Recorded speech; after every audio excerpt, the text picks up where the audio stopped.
महाराष्ट्री सारे पारिवारिक आर्थिक दायित्वों को वर्षों से ईमानदारी से निर्वाह करते हुए मैं जब भक्ति मार्ग पर बढ़ी तो जीवन साथी भक्ति धाम और भक्तों के संग से मनाही करते हैं। आप में गुरु एवं पिता दोनों की छवि देखती हूँ। महाराज जी, विरोध करके माँ के साथ धाम आती हूँ तो क्या ये अपराध है? क्या मेरे पति में भगवान की दृष्टि कीजिए और गुप्त रूप से अंदर अंदर भजन कीजिए और सत्संग उनके सामने मत सुनिए। मोबाइल में सुन लिया, ग्रंथ रख लो, वो जब सेवा में चले जाए पढ़ लिया।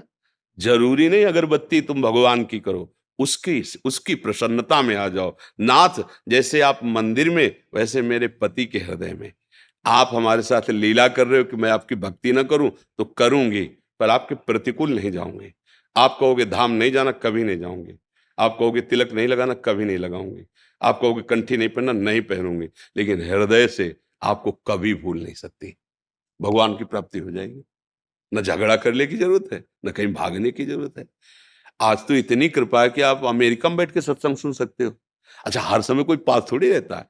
और जब अपने को बात पकड़ ली ना, तो हम उनके सामने नहीं करते कोई भक्ति की बात। खाली समय आनंद से भजन कर, देखा कि अब इस समय आरती कर दी भगवान, नहीं तो उनकी आरती कर दी मन से। भगवान वही विराज। हमें तो लगता है भक्ति कभी झगड़ा नहीं कराती, भक्ति कभी अशांति पैदा नहीं करती। कहीं चूक होती तभी झगड़ा और अशांति होती है, नहीं तो लंका में रह करके विभीषण ने महान भक्ति प्राप्त की के लिए रावण का सगा भाई और मंत्री पद पे। चतुराई इसी बात की है। भगवान कह रहे तुम सरी के संत प्रिय विभीषण जी के लिए इतना विरोधी, भक्ति का विरोधी क्षेत्र पूरा नगर। एक बार रावण को सूचना पहुंची कि विभीषण ने पूरे महल में राम राम लिखा रखा है, आपका विरोधी है। पहुंचे मंदोदरी के साथ, प्रणाम क्यों, ये क्या लिखा, देखा ये क्या मेरे शत्रु का नाम? बोले नहीं भैया, किसने कहा शत्रु? बोले राम लिखा, राम माँ। बोले रा से रावण आप और माँ से मंदोदरी आप। ए चतुर, राम ही बजे तो चतुर। बड़ा प्रसन्न हुआ। भक्ति अपनी गुप्त रख ली है, प्रकाशित करोगे गला कट जाएगा।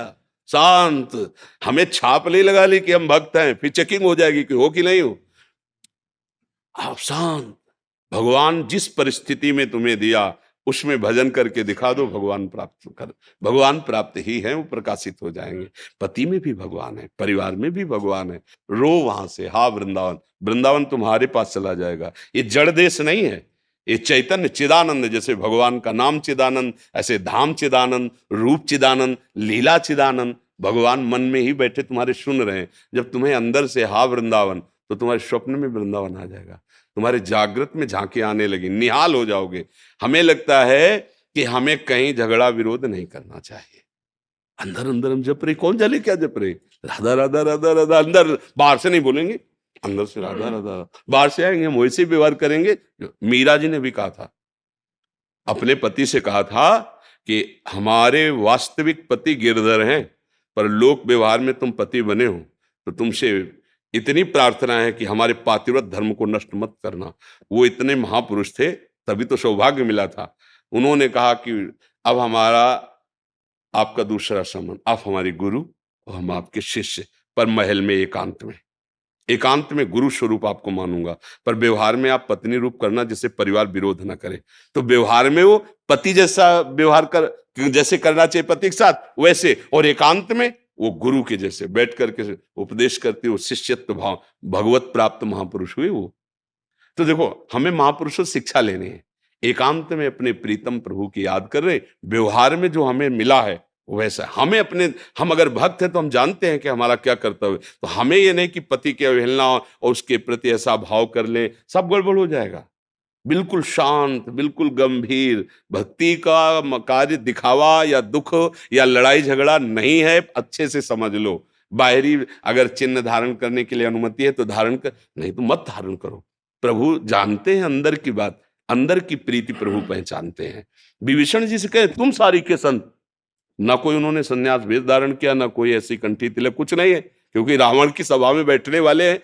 भला वहां कहां ऐसा चल सकता है, लेकिन अंदर से इतने महान भक्त हैं कि भगवान उनसे कह रहे तुम सारी के। ये बहुत हमें मतलब चिंतन कि तुम सारीखे संत प्रिय मोरे, धरो देह नहीं आन, तुम्हारे जैसे संतों के लिए मैं अवतार धारण करता हूं। बस खास बात अंदर ही अंदर, प्रेम अंदर का विषय, बाहर प्रकाशित मत करो यदि परिवार विरोध करता है। और ये मोबाइल आज तो सबके पास होता है, सत्संग सुनो, रामायण पढ़ो, भागवत पढ़ो, समय मिलने पर और खूब भजन करो, देखो भगवान मिल जाए। संतों से मिलना, धाम आना, इसका एक ही फल है, भगवान में प्रेम हो जाना, भक्ति हो जाना। वो घर में भी हो सकती है, बात सुनो, मान लो अगर आता है पति संग तो कभी साल 6 महीने में आई, दर्शन कर गई, नहीं आता है मत कभी मत आओ, ये जाएंगे आपके पास, बिहारी जी पहुंच जाएंगे, हाँ ठाकुर पहुंच जाएंगे।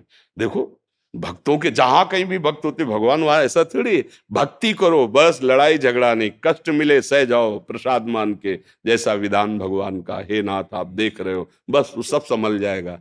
पर इतने के लिए धैर्य चाहिए, विचलित मत हो। अब पति ऑफिस से जाना है, और यहाँ नहा धो के अगरबत्ती पूजा विस्तार कर रहे हैं, और वो बार बार समय देख रहा है कि नाश्ता अगर मिल जाता, यहाँ ना पाते तो कम से कम ऑफिस में पा लेते। तुम्हारी भक्ति काम नहीं करेगी। वहां अगरबत्ती की जरूरत है, तत्काल तैयार होकर पहले उसकी रसोई तैयार करो, उसको पवाओ, प्रणाम करो, मंगल मनाओ, वो जब चला जाए तब घर की आरती पूजा करो। अलग अलग धर्म है, आप गृहस्थ धर्म में हैं। अब हम लोगों के लिए क्या, जब से जगो, जब से वो रात दिन भजन में लगो, कोई और धंधा थोड़ी है, खूब भजन करो। तो आप लोगों के लिए बहुत से कार्य हैं, थोड़ा समय भजन में लगाया, हर कार्य भगवान का मान के कर रहे हैं और उसे समर्पित कर, इसी से भगवत प्राप्ति हो जाएगी। जो अपनी ड्यूटी, उस ड्यूटी को समझो भजन, और बीच बीच में नाम जप करो। हाँ पर ये कि शराब मत पियो, बेविचार मत करो, गंदे आचरण जो निषेध किए वो मत करो, तो आप भी महात्मा हो, अपने अपने कर्म में लगा हुआ। देखो जैसे हम माला से जप करते हैं, ऐसे एक किसान फावड़ा से जप करता है, एक जवान गोली से जप करता है। अलग अलग जप भी दाल है। अपनी अपनी निष्ठा से अगर लगे हो ना, तो वही पहुंचोगे मालिक के पास, क्योंकि हम सब मालिक के नौकर हैं, हम सब नौकर हैं। अलग अलग सेवाएं मिली हुई, अलग अलग धर्म का स्वरूप समझना बड़ा विचित्र है। आप एक पत्नी हैं, आपका एक धर्म है, पातिव्रत धर्म, भले वो कैसा हो। नहीं, एक बार मुझे भगवान ने ये दिया है सौभाग्य कि मैं आपके अंदर भगवान को देखूंगी तो अब सब सहूंगी और आपको भगवान मानूंगी, जीत गई जगत। अब पति का निरादर करके, परिवार में कलह मचा करके, तो जहां जाओगी वहां यही दो ही बात मिलेगी, तुम्हें निरादर मिलेगा और कलह मिलेगी, अशांति मिलेगी। धर्म से चलो, वहीं घर बैठे भगवान मिल जाए। एक महात्मा थे, उनका कश्यप नाम था, तो तपस्या कर रहे थे एक वृक्ष के नीचे, बहुत दिन कठोर तपस्या। तो एक बगुली वो ऊपर डाल में बैठी थी, अब उसको तो ज्ञान है, ले हक दिया, वो बीट कर दिया, तो उनके ऊपर ऐसे गिरी। तो उनको बड़ा गुस्सा आया, जब ऐसे किया तो भस्म हो गई, तपस्या थी। अब उनको गुदगुदी हुई कि तपस्या तो भारी हो गई, बस भस्म कर दिया उसको। अब भिक्षा मांगने गए तो एक पतिव्रता नारी वो भिक्षाम दे तो निकली, आई, प्रणाम महात्मा, हमें अन्न चाहिए, भूख लगी, कुछ क्षण ठहरिए, अभी बना के लाती हूँ। इधर प्रधान दरवाजे पे उनसे कह के गई, और दूसरे दरवाजे से पति आ गए। अब उसका प्रधान धर्म पातिव्रत धर्म है, तत्काल उनके बैठाला, जल पिलाया, और फिर कहा आपके घर में अतिथि आए हुए हैं, दरवाजे पे संत खड़े, आपकी आज्ञा हो तो भिक्षा दे आए। वो जरूर जरूर, पहले क्यों नहीं बताया, जाओ आप तुरंत जाओ। तो भिक्षा लेके गई, तो महात्मा गुस्सा में खड़े थे, वह तुम जानते नहीं हमें इतना विलंब कैसे कर दिया। तो उनका भगवान, हमारे पतिदेव आ गए। पतिदेव क्या होते, तो उनका भगवान, वो डार की बगुली मत समझना मुझे।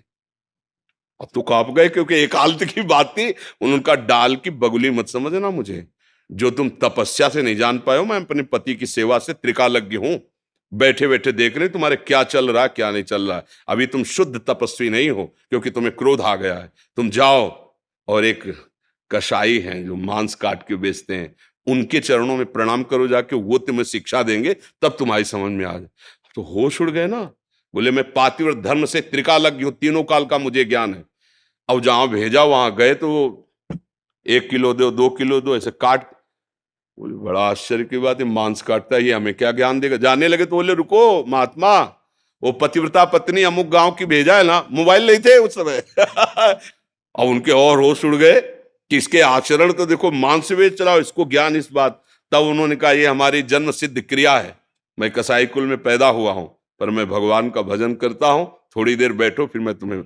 इन सब उदाहरणों से पता चलता है यदि आपका जो कृत्य है, आपका जो कर्तव्य है, आप उसको कर रहे हो और भगवान का भजन कर रहे हो, तो आप साधु ही हो। और आप साधु हो, अपने कृत्य से चूक गए।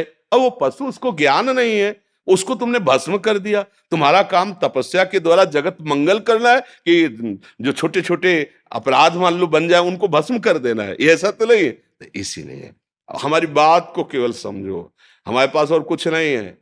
जो संत और गुरुजनों महापुरुषों से, शास्त्रों से जो बात मिली, अगर उस पे चलोगे तो इस माया रूपी रोग से मुक्त हो जाओगे, भव रोग से। मंत्र मूलम गुरु वाक्यम, मंत्र का मूल क्या? गुरुजनों के वचन। अगर उनकी बात मान लोगे तो आप निहाल हो। कोई झगड़े की जरूरत नहीं, कहीं आने जाने की जरूरत नहीं। घर में रह करके पति और परिवार को भगवान का स्वरूप मान, जैसे मंदिर में नहीं होते सियाराम जी, राधे श्याम जी, शिव जी, सब मंदिर ऐसे, सास ससुर माता पिता भाई बंधु, ये पूरा मंदिर है घर। इसमें भगवान इन रूपों में सेवा की और एकांत में उनसे प्रार्थना की जब समय मिला, प्रभु इस परिवार रूपी आपकी सेवा से आप प्रसन्न हो जाओ और मुझे अपने चरणों का प्रेम दो। पक्का पक्का। और अगर धर्म विरुद्ध आचरण तो फिर कहीं आनंद की प्राप्ति नहीं।